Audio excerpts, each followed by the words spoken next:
Buenas tardes. Esta sesión pertenece o corresponde a la sesión de los problemas de la filosofía. Bueno, no vamos a abarcar todos los problemas, sino aquella discusión que estuvimos planteando la semana antepasada y la semana pasada, que abarcó 2 semanas, y la fuimos complementando. Entonces, en este sentido, vamos a empezar a abordar lo que son los problemas de la filosofía, como les comentaba, pero no todos, sino vamos a partir de los filósofos de la naturaleza, ¿no? O lo que llaman los filósofos presocráticos, ¿no? Antes de Sócrates, como ahorita lo vamos a comentar. Entonces, yo le pongo de manera general problemas de la filosofía, justo como explicábamos en la sesión, para empezar a entender o poner en debate o a la mesa, digamos, aquellos cuestionamientos que les permitieron a los filósofos crear un proyecto, ¿no? Su proyecto de conocimiento, su proyecto de pensamiento, de cómo percibían el mundo a partir de la historia, ¿no? O sea, bueno, también, bueno, vamos a hacer como una delimitación a partir de este momento, vamos a empezar a delimitar cada uno de esos proyectos en un momento y tiempo determinado, ¿no? En un espacio y tiempo determinado. Entonces, por eso retomamos a la historia, ¿no? Propiamente, no como algo esencial, pero sí es necesario definir el contexto para poder entender por qué el pensamiento, ¿no? Y entonces nosotros llamamos, o bueno, se llama los problemas de la filosofía, porque son esos cuestionamientos o esas preguntas o esos problemas, digamos, o dudas incluso, que se van a tener en torno a una discusión, ¿no? Una discusión, pero no una discusión nada más que se quede ahí, sino una discusión que me va a permitir entender la realidad. Y en este sentido, vamos a ver cuál era ese problema de la filosofía al que se enfrentaron los filósofos de la naturaleza, ¿no? Los presocráticos.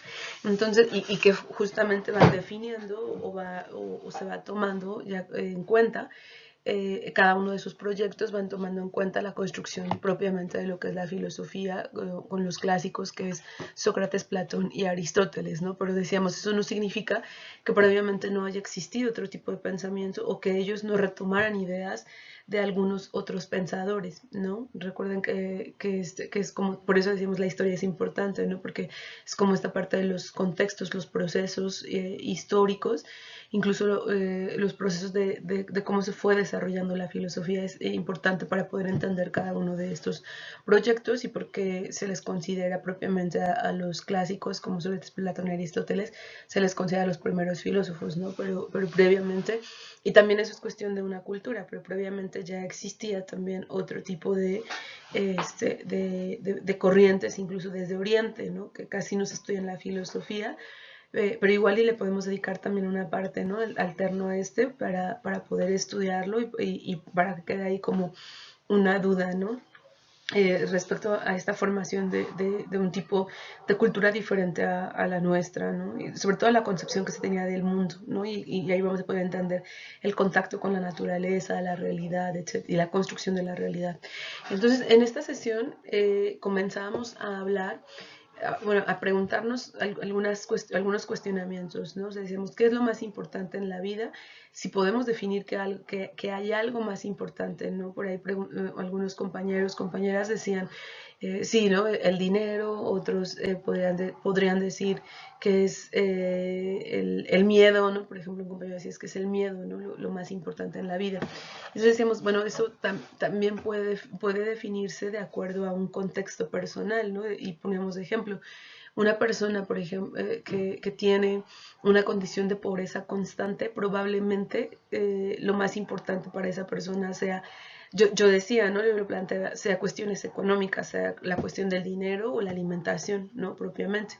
Pero por ahí alguien decía la supervivencia. Y justamente, ¿no? O sea, no porque uno tenga una concepción de lo que es el mundo, de lo que es el pensamiento del otro, forzosamente tiene que ser el mismo que el tuyo. Y efectivamente, por lo regular, las personas que viven en pobreza y pobreza extrema, lo único en lo que piensan es justamente en ese vivir cotidianamente, en el día a día, ¿no? Van al día, como comúnmente lo decimos nosotros, ¿no? Entonces, esta parte, pues, nos permite entender, bueno, son las primeras preguntas que los filósofos, o algunas de las primeras preguntas que probablemente los filósofos y que cualquier persona en algún momento nos comenzamos a preguntar, incluso los niños, ¿no? O los adolescentes, etcétera. Decimos, cuando somos adultos vamos perdiendo esa capacidad porque nos acostumbramos, ¿no? Al mundo, como ahorita lo vamos a comentar, pero bueno. Entonces, definíamos en esta sesión si había algo verdaderamente importante en la vida y pues decíamos sí, y también tiene que depender por el contexto, ¿no? Algunas otras cosas que les permitieron a estos filósofos de la naturaleza empezar a concebir la realidad como la explican, es cómo se creó el mundo, ¿no? O sea, a partir de qué, ¿no? Y en los filósofos de la naturaleza, específicamente, cuál era el elemento principal por el cual se había constituido la vida, ¿no? Entonces, que ahorita lo vamos a explicar con detenimiento.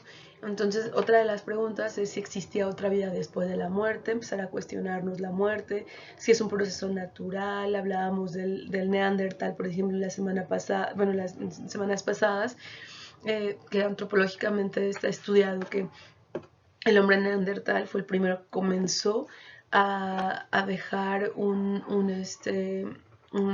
signo, un símbolo de su cultura, ¿no? Y así es como empieza la cultura, no empieza con el Homo sapiens, ¿no? Sino comienzan en el ritual de la muerte, cuando una persona moría, y ya sea que era lanzado al río o al mar o simplemente era enterrado, se les ponían pulseras, un collar de flores, etc. Algo que los reconociera, eh, o sea, eso nos da un indicador de la construcción de la cultura, ¿no? Para poder después identificarse entre ellos mismos, pero también nos da una posibilidad o llegar a pensar que ese símbolo que se dejó ahí era también con una forma de poder explicar, o como una forma de poder explicar qué pasa después de la muerte, ¿no? O sea, como nos indica como esa parte de las creencias. Entonces, de eso estuvimos charlando. ¿Cómo es que debemos vivir? Si debemos vivir de una sola manera, si existe alguna voluntad o intención detrás de lo que sucede, y si existe o hay algo que exista y que deba importar a todos los seres humanos. Y entonces decíamos, ¿no?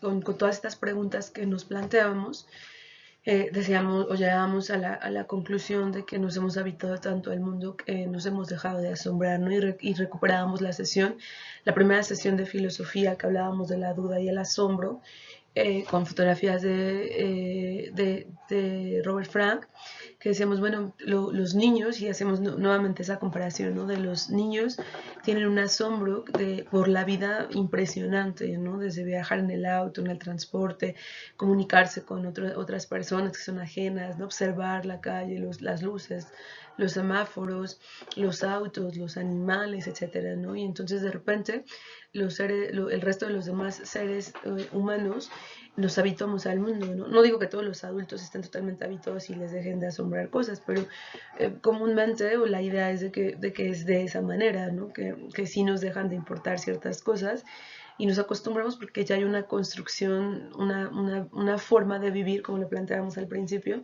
que ya está dada, o que aparentemente ya está dada y que ya no la puedes cambiar.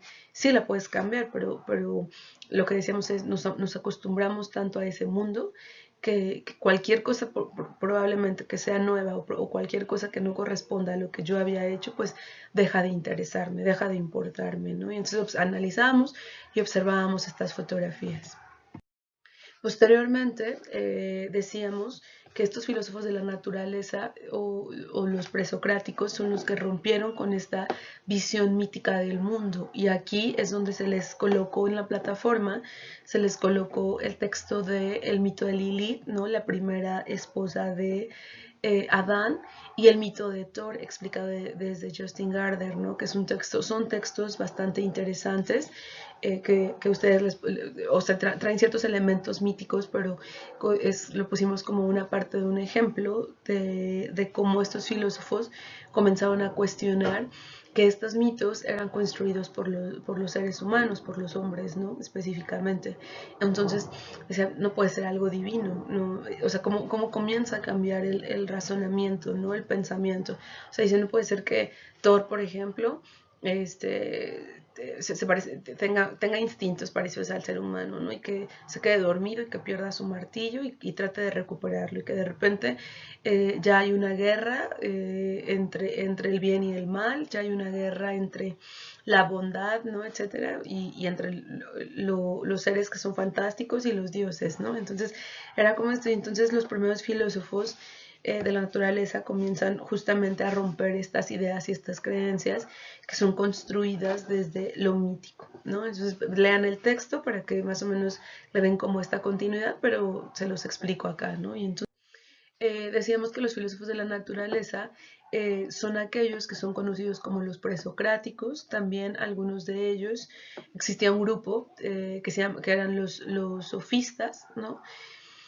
Los sofistas eran los que tenían un pensamiento diferente, ¿no? Y que podían llegar al conocimiento con un método y una forma específica de conocer la realidad, ¿no? Y entonces, dentro de los sofistas existen varias corrientes, lo decíamos, ¿no? O sea, presocráticos, sofistas, pero por ejemplo no todos los presocráticos son sofistas, ¿no? Entonces, pero sí todos son filósofos de la naturaleza y todos están antes de Sócrates. Y entonces ahí mismo comenzaban a desarrollarse algunas corrientes que algún autor, algún filósofo podía estar dentro de alguna o todas las corrientes, ¿no? Por ejemplo, el escepticismo y los agnósticos, ¿no? Los escépticos, aquellos que dudaban de que los seres humanos, de que los hombres pudiesen llegar a conocer la realidad totalmente, ¿no? Y uno de ellos era Protágoras, que al mismo tiempo era agnóstico, ¿no? Que el ser agnóstico implicaba el dudar de la existencia específicamente de Dios, ¿no? Y entonces le decían en algún momento, nos retomamos a Protágoras, ¿no? Si creía en Dios, y él decía, primero, cuando le preguntaban, y que ahí vemos la parte de ser agnóstico de Protágoras, decía que si creía en Dios, decía, el asunto es complicado y la vida humana es breve, ¿no? Entonces él decía, se tiene que dedicar. Entonces, eso yo no, digamos, ¿no? En mis palabras, o en las palabras actuales, pero sí, no sé, ¿no? No lo sé, lo dudo, pero prefiero dedicarme a lo que sí puedo observar, a lo que sí puedo estudiar, a lo que sí puedo entender, ¿no? Ese asunto no lo sabemos, hay que dejarlo para otro momento, hay que dejarlo para otras situaciones. En este momento la vida humana es breve y es en la que nos vamos a centrar. Esa parte yo creo que se las coloqué acá porque ejemplifica muy bien la parte de ser un agnóstico, ¿no? O sea, no nada más es el rollo de los agnósticos, no creo en Dios, ¿no? O sea, hay una duda porque no se ha determinado totalmente a partir de la filosofía y de algunas otras corrientes, no como la ciencia, que es diferente, pero ahí está, ¿no? Y también el escepticismo, lo podemos observar en Protágoras, cuando decía el hombre es la medida de todas las cosas, y el razonamiento que tenían los sofistas, ¿no? O sea, de comenzar a centrar el conocimiento, la realidad, y todo lo que conlleva a los seres humanos, a los hombres. Este es el punto donde decíamos, rompen los presocráticos y los filósofos de la naturaleza, rompen con una visión mítica del mundo, ¿no? O sea, es decir, el hombre es el centro de todas las cosas, ¿no? De todas las cosas, pero no me refiero del centro del universo, ¿no? Sino el conocimiento va a centrarse o va a basarse en los seres humanos, ¿no? Entonces vean cómo cambia totalmente o radicalmente la idea de lo mitológico a lo más racional, ¿no? O sea, ya no nos vamos a centrar en dioses, ya no vamos a hablar de la diosa de la fertilidad, del dios de la fertilidad, que también era Thor, ¿no? Bueno, aludido porque no para las mujeres, sino para la concepción humana, pero Thor era considerado el dios de la fertilidad porque con su martillo hacía llover, y entonces cuando llovía había una buena cosecha, ¿no? Digamos, o crecían las plantas, crecía algo. Y entonces anteriormente se atribuía a los dioses, pero los filósofos de la naturaleza empiezan a decir, no, es porque hay una materia prima de lo cual todo está hecho, ¿no? Y ese es uno de los primeros, digamos, podemos abordar los problemas de la filosofía en este contexto de los presocráticos. Y lo podemos abordar desde acá hasta, aunque aquí vamos, ojo, porque los problemas de la filosofía propiamente están estudiados así específicamente hasta el año 1900, ¿no? Aquí estamos, o ya nombrados de esa manera, pero existían antes, ¿no? O sea, esa discusión, ese debate de qué están hechas las cosas, la existencia entre la vida y la muerte, etcétera, ¿no? O sea, todas esas cosas que me van a producir a mí o llevar a una producción del pensamiento, digamos, ¿no? Y darle un proyecto, darle una forma a un proyecto de los filósofos. Entonces, en este sentido, Protágoras era escéptico, agnóstico, presocrático, sofista y filósofo de la naturaleza, ¿no? Para ir como contextualizando. Y entonces pasamos a esta pregunta de la que decíamos hace un rato, de qué están hechas las cosas, y cada uno de los filósofos tiene su proyecto, lo que decíamos, ¿no? O sea, de su forma de pensar, su forma de desarrollar ese pensamiento y ese conocimiento del mundo o hacia el mundo. Entonces, aquí en los filósofos de la naturaleza, en los presocráticos, estamos hablando de los primeros, que son tres filósofos de Mileto, por eso se llaman Tales de Mileto, Anaximandro de Mileto, Anaxímenes de Mileto, porque es de la ciudad griega que está ubicada en esta parte del mapa, ¿no? Se las pongo ahí para que ustedes lo observen en un mapa más grande, etcétera, y que algunos de ellos venían de Medio Oriente, ¿no? Algunas personas migraban hacia el norte y son producto de ello. Por eso decíamos que también si lo observamos bien y analizamos, puede haber algunas coincidencias de lo que se pensaba en Oriente hacia acá, ¿no? Pero también van evolucionando y van cambiando de acuerdo al contexto.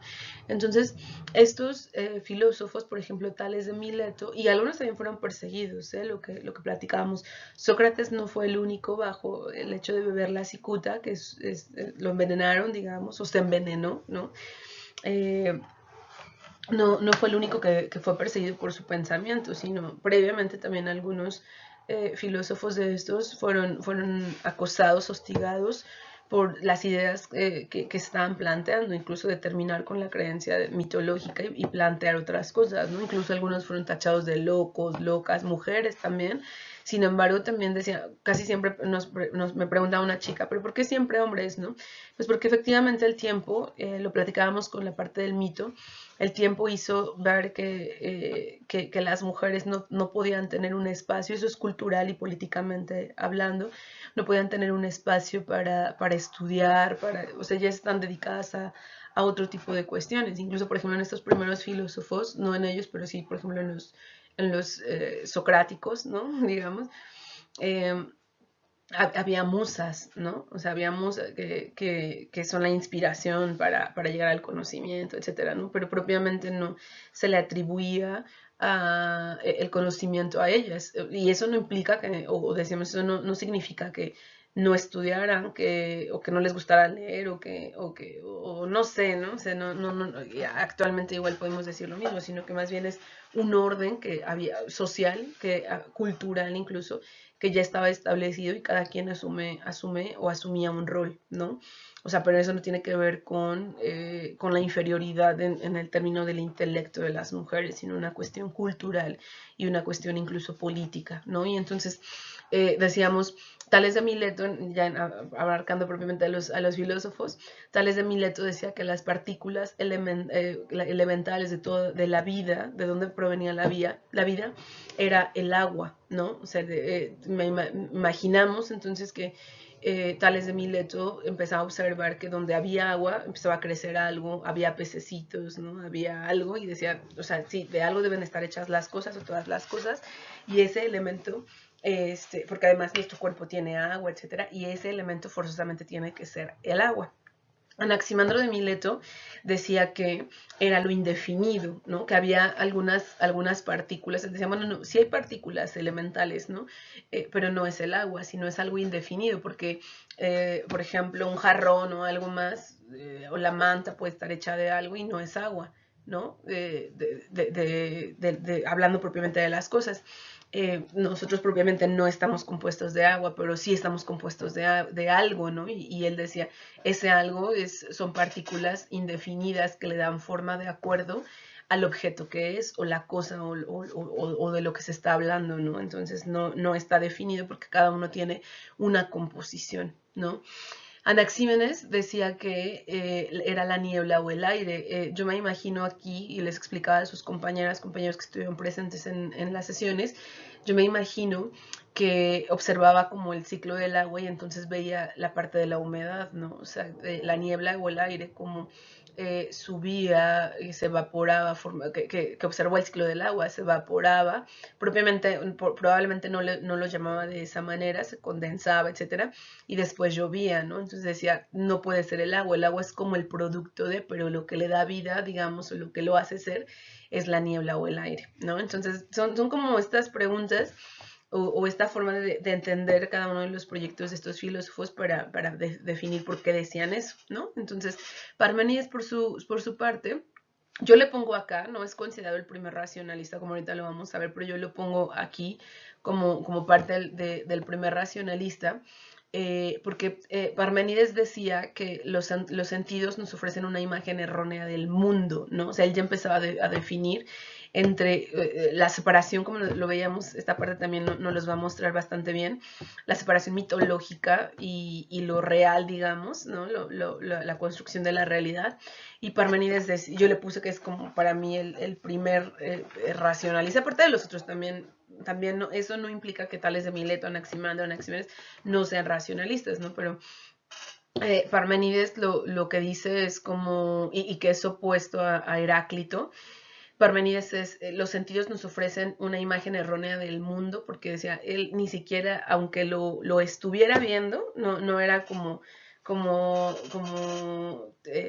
la parte de los empiristas que lo vamos que podría ser, ¿no? Como esta parte de antiempirista. O sea, aunque ni porque lo veas, ni porque lo toques, es real, ¿no? Porque eso era Parménides, ¿no? Porque los sentidos te engañan, ¿no? Los sentidos son esta parte que no te permite llegar justamente a un conocimiento y a un pensamiento real, porque te están engañando los sentidos. Entonces, eso decía Parménides, ¿no? Ni él, aunque lo estuviera viendo, no creía en ello, ¿no? O sea, vea, ¿no? Cómo definía esta parte. Yo por eso le pongo, cuando lo estudiamos, para mí es el primer racionalista, porque él decía, lo que sí no te puede engañar y tienes que alejar de los sentidos y del deseo y todo esto, y lo que sí no te puede engañar es el razonamiento. Tienes que estructurarlo bien, llegar al conocimiento a partir de tal, ¿no? Etcétera. Pero los sentidos no son de fiar. Entonces yo por eso lo coloco así, para que lo podamos entender mejor. Heráclito era lo opuesto a Parménides, por ejemplo. Heráclito decía, todo lo que te va a permitir conocer el mundo van a ser los sentidos, lo que puedes tocar, oler, observar. Él era empirista total, ¿no? Digamos, lo opuesto. Entonces él decía, él sí tenía, aquí le ponemos, él tenía mayor fe en los sentidos. Él creía que los sentidos no te ofrecían una imagen errónea, ¿no? Empédocles, por ejemplo, él decía que había 4 raíces, que son la tierra, el fuego, el aire y el agua, que de esas raíces se iba formando una cosa, un objeto, ¿no? La vida misma, o sea, y que esas 4 raíces son las importantes, digamos que eran como las semillas, ¿no? Un poco como lo que decían Anaxágoras, que ahorita lo vamos a ver, pero son esas raíces que cuando se juntan forman vida, ¿no? Cuando se juntan forman las cosas, ¿no? Y específicamente hablan de la vida, no nada más las cosas materiales. Yo les estoy poniendo ejemplos de cuestiones materiales como el jarrón, la tela, etcétera, pero yo me imagino que ellos partían de la naturaleza, ¿no? Nosotros ya de repente esa es parte de lo que decíamos, estamos tan contaminados que pensamos que estamos hablando de otro tipo de situaciones que no son naturales, ¿no? Como la vida como hoy la conocemos, ¿no? Pero específicamente él decía que el amor unía esas 4 raíces, esos elementos, y formaban algo. Por ejemplo, hasta el observar a lo mejor el proceso de reproducción, ¿no? O sea, el amor, la unión, hace que esas cosas y se forma una vida. Y decía, y las que las separan es el odio. Y entonces cuando algo muere, y el odio conlleva la muerte, y cuando algo muere, incluso hasta aquí podemos entender por qué de repente para muchas culturas la muerte no es tan vista como tan agradable, ¿no? Porque se lleva a cabo o se lleva a partir del odio, ¿no? De una cuestión que es totalmente negativa, ¿no? Por ejemplo, en las culturas prehispánicas, el sacrificio humano en algunas partes, en algunas formas, era personal, ¿no? O sea, yo me voy a sacrificar para los dioses, ¿no? Por ejemplo, entonces, y la concepción de la muerte que se tiene es totalmente diferente a esto que estamos hablando, pero bueno, Empédocles decía, el odio las separa y cuando algo muere, cada uno de los elementos vuelve al lugar, del lugar donde vino, ¿no? Digamos. Entonces, ese era el razonamiento de Empédocles. Y Anaxágoras decía que hay algo de todo en cada una de las células. Y él ya decía, hay una especie de semillas, de gérmenes, y vean células, ¿no? Él ya comienza a hablar de células, y dice, ya hay algo en la vida, en cada uno de los seres que tuvo que haber sido primero una semilla o un germen, tuvo que haber sido algo, ¿no? O sea, vean, ¿no? O sea, es total. Estamos hablando del año 300, 400 antes de Cristo, o sea, vean cómo se comienza, incluso antes, ¿no? Cómo se comienza a formar ya una especie de razonamiento total sin tener la tecnología que hoy tenemos, ¿no? O sea, porque unos decían, ay, pero eso ya lo sabemos, ¿no? No podemos decir que el amor y el odio, eso ya no, pero estamos hablando de no tener la tecnología y el conocimiento que hoy tenemos, ¿no? Por eso decíamos, hay que descontaminarnos y hay que regresar un poco al pasado, al tiempo, para poder entender lo que ellos estaban diciendo. Si nos queda claro esto, pues vamos a ir entendiendo toda esta parte de la filosofía que para muchos parece algo viajado, ¿no? Ay, todavía están hablando de eso, todavía hablan de la muerte los filósofos cuando ya sabemos que tu cuerpo muere y punto, ¿no? O sea, totalmente científico, pero no, o sea, para poder entender esto, pues necesitamos remontarnos al pasado y probablemente descontaminarnos un poquito de ese pensamiento racionalista científico que es parte ya de nuestra característica, ¿no? Entonces, pero vean, ellos nombraban eso. Y ahora sí, el primer filósofo racionalista, ¿no? Al que se le atribuye verdaderamente como primer filósofo racionalista, es Demócrito, ¿no? Y entonces Demócrito decía que todo estaba constituido por pequeñas células. Él le da el nombre al átomo. Átomo significa indivisible, ¿no? O sea no puede haber algo más pequeño para Demócrito que el átomo, ¿no? Y entonces todo este comportamiento y él es el primer filósofo racionalista porque desconoce por ejemplo, esas fuerzas de las que decíamos, ¿no? De Empédocles, de las fuerzas del odio y del amor que unen los elementos y todo eso, todavía tiene como una especie ahí de conocimiento mítico, ¿no? O sea, si lo logran observar, o sea, una fuerza. Probablemente no, o sea, probablemente él lo asociaba a esa parte del conocimiento de las fuerzas del amor y el odio, pensando en que había algo que los tenía que unir. Pero pues la única explicación que probablemente él encontró fue ella, ¿no? Fue esa. Pero Demócrito desconoce todo eso, por eso él es considerado realmente el primer filósofo racionalista.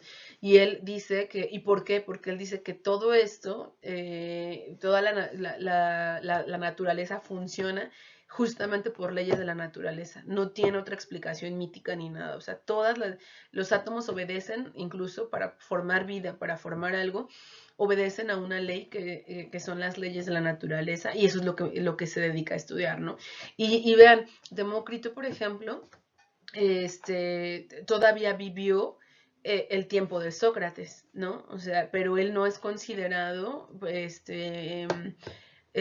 socrático, digamos, o de la corriente de Sócrates, Aristóteles y Platón, porque sus ideas son un poco, bueno, no tan diferentes, pero él construyó su pensamiento antes, ¿no? Entonces, pero él pasó como este proceso de transición.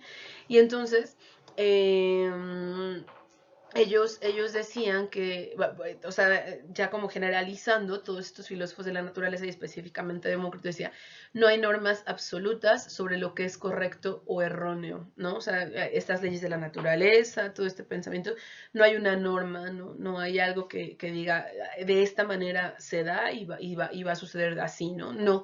Algo que, por ejemplo, Sócrates sí hizo, ¿no? O sea, él sí decía, sí hay normas, que después lo vamos a ver y vamos a ver cuáles son sus propias normas, pero ya los filósofos posteriores, específicamente los socráticos, ellos decían, sí hay normas absolutas de comportamiento, de relación, ¿no? De relación del alma con las cuestiones materiales, etcétera, pero estos primeros filósofos de la naturaleza decían, no existen esas normas, ¿no? Entonces, ahí terminamos con esa parte de la primera sesión que tuvimos. Y la segunda, que es la actividad o narración que tienen como la número 10, que es el dilema de Alicia, es solamente un ejercicio para ir como definiendo y entendiendo el pensamiento y la observación que tuvieron estos filósofos de la naturaleza en torno a la construcción de su proyecto, ¿no? Y les puse un ejemplo de Alicia en el País de las Maravillas, donde, bueno, les extraje un párrafo para hacer un ejercicio, ahorita les explico en qué consiste, lo voy a leer, y dice, el gusano se bajó del hongo y se arrastró por la hierba diciendo mientras se iba, un lado te hará crecer y el otro lado disminuir. ¿Un lado de qué? ¿El otro lado de qué? Pensaba Alicia. Del hongo, dijo el gusano, como si ella le hubiera preguntado en voz alta y un momento después desapareció de su vista. Alicia se quedó pensativa mirando al hongo durante un minuto, tratando de averiguar cuáles eran los dos lados, y puesto que eran perfectamente redondo, consideró que se trataba de una difícil pregunta. O sea, le dice el gusano se baja del hongo y se arrastra, ¿no? Por la hierba diciendo mientras se iba. Un lado te hará crecer y el otro lado te hará disminuir. O sea, Alicia tiene un hongo donde le dicen que un lado la va a hacer crecer y el otro lado la va a hacer disminuir, ¿no? Una oruga, un gusano. Y entonces Alicia comienza a preguntarse, pues, qué lado, o sea, si es el lado izquierdo, es el lado derecho. O sea, uno ya podría decir, ay, a ver, le hubieras preguntado a Alicia, ¿no? O sea, si es el lado izquierdo viendo el hongo de frente o no, y entonces y ahí podríamos empezar a hacernos un montón de cuestionamientos, pero si le das la vuelta al hongo, pero si lo metes en tu bolsillo, después cómo vas a saber, ustedes me dirán, pues lo marcaría, ¿no? Y le digo, o sea, no sé, o sea, ustedes, justamente este dilema de Alicia cuando se narra una de sus historias, una de sus aventuras, hace pensar en muchas cosas, ¿no? En muchas formas de llegar a un problema, muchas cosas de llegar a la resolución de una problemática, ¿no? Por eso decíamos, los problemas de la filosofía, ahorita solamente abarcamos uno, ¿no? De qué están hechas las cosas, pero hay muchas otras cosas, la muerte, la finitud del hombre, de los seres humanos, etcétera, ¿no? O sea, el miedo, la angustia, o sea, hay muchas cosas ahí que podemos hablar, como el tipo de conocimiento del que se trata, si es empírico, si es racionalista, si es racional empírico, o sea, ya puede ser mixto, ¿no? Bueno, entonces hay muchas formas en las que podemos llegar a empezar a preguntarnos, a asombrarnos y a hacer más cuestionamientos de uno sobre otro. Entonces, la idea de esta actividad del dilema de Alicia consiste en lo siguiente, que es lo que vamos a reflexionar y que decíamos, si nos preguntáramos acerca de la situación descrita de Alicia, o sea, en su dilema de Alicia, ¿no? Que en primer lugar, si quiere hacerse grande y si quiere hacerse chiquita, ¿no? Podríamos pensar. Y después, una vez que probablemente ya definió qué es lo que quiere y si no lo definió, el contexto la llevó a hacerlo, si va a entrar a una casa muy pequeña o si va a entrar a un lugar muy grande, etcétera, o va a estar en la tierra de los gigantes, no sé, ¿no? Y entonces Alicia primero tiene que definir eso y después ver qué lado del hongo la va a hacer crecer y qué lado del hongo la va a disminuir, la va a hacer pequeña, ¿no? Y entonces planteamos estas 5 preguntas para que ustedes las respondan respecto a este dilema de Alicia, ¿no? Y decíamos, ¿podríamos considerar que Alicia tiene un problema? ¿Cuál sería esa problemática? ¿No? O sea, ¿cuál sería la problemática que tiene Alicia respecto? Ustedes ya la pueden definir, ya lo pueden hacer. ¿Cuál sería? Si la pueden describir, que es la número 3, y cómo la solucionarían, ¿no? Lo que decíamos, probarías el hongo, no sé, ustedes tienen mucha imaginación y van a definir qué es lo que haría Alicia, ¿no? Y finalmente la número 5, ¿cuáles son los elementos que tomaríamos en cuenta para resolver el dilema, para resolver esta problemática? qué elementos, por ejemplo, uno de los elementos que ya les di, que ya avanzamos un poquito, eso se les quedó desde la semana pasada, entonces probablemente ya hicieron su narración, los que estuvieron presentes en la sesión, los que no, pues ya lo retoman de acá. Pero probablemente sería, no quiero ni crecer, ni me quiero quedar así, ¿no? Podría ser para unas personas. ¿Cuál podría ser el elemento? El deseo de no querer aumentar y no querer disminuir de tamaño, ¿no? Y solamente así y buscar otra solución. Entonces, ustedes no necesariamente no hay una sola respuesta para ello. O sea, lo que yo quiero leer en sus narraciones, en sus ejercicios, justamente estas formas que tienen ustedes de construir y reflexionar respecto a diversas problemáticas. No hay una sola manera de llegar a ello, ¿no? Y entonces, el punto, la idea de esto es ya para empezar a estudiar a los socráticos, decíamos, es claro que Alicia tiene un problema, ¿no? Y a menudo nos encontramos con razonamientos de este tipo, constantemente. O se van a decir, ay, no, maestro, yo no consumo hongos ni nada, ¿no? Pero no necesariamente, o sea, puede hacerse una analogía o pueden hacerse comparaciones de tipos de problemas de este tipo, cómo ustedes lo viven en su vida cotidiana, no necesariamente el comer el hongo o no necesariamente disminuir o aumentar, pero sí se han encontrado con dinámicas de este tipo de no saber qué hacer, ¿no? No saber qué hacer si van a la fiesta y después le piden permiso a su mamá, bueno, que ya no va a ser permiso, le piden perdón, o le pides permiso pero sabes que no te va a dejar ir, o y ya, bueno, vas tomando decisiones, o a la hora de la salida el día viernes, ¿no? Y que todo el mundo va a ir a la fiesta y sabes que no te dejaron ir a la fiesta, te vas sin permiso, le mientes, le dices que tienes que ir con la amiga, o sea, son de este tipo de cosas, ¿no? Y de repente empiezan a pensar, bueno, pero pobre de mi mamá, está trabajando, o de mi papá, y está trabajando, y si yo hago esto, y si yo hago el otro, y empiezan a pensar, ¿no? Y con base en ello toman una decisión.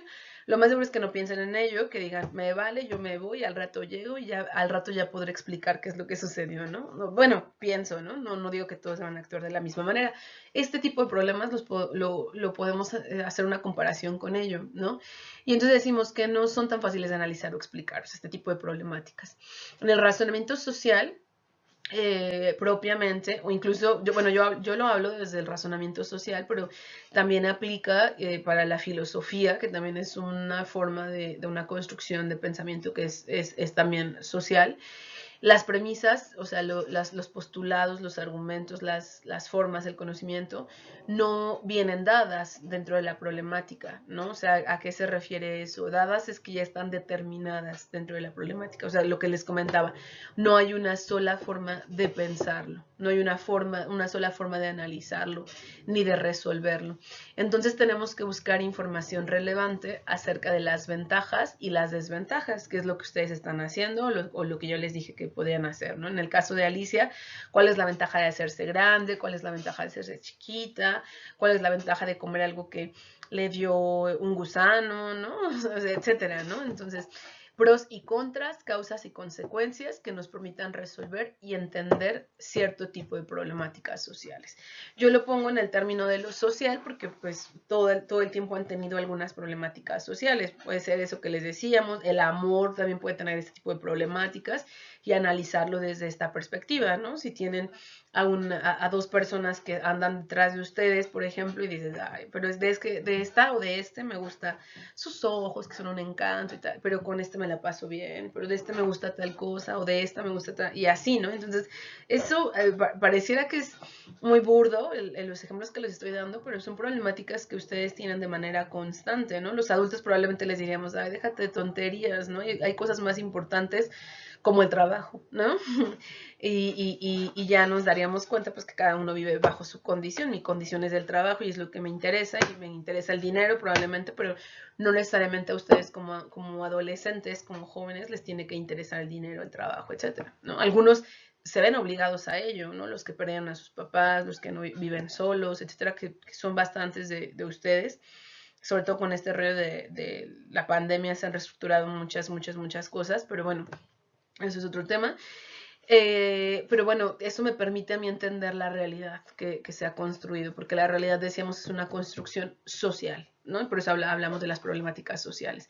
Yo espero que este ejercicio les ayude justamente para definir eso y empezar a pensar y relacionarlo con la vida cotidiana. De eso se trataba, ¿no? Y también para empezar a entender cómo estos filósofos miraban al mundo, ¿no? O sea, ¿por qué el agua? ¿Por qué esto? Etcétera, ¿no? Entonces, eso es lo que deben hacer, chicas, chicos. Espero que les haya servido. Les pido una disculpa por retrasarme tanto, pero estaba esperando a leer algunos de sus textos que la mayoría no ha subido porque me imagino que no, yo no había subido el video, pero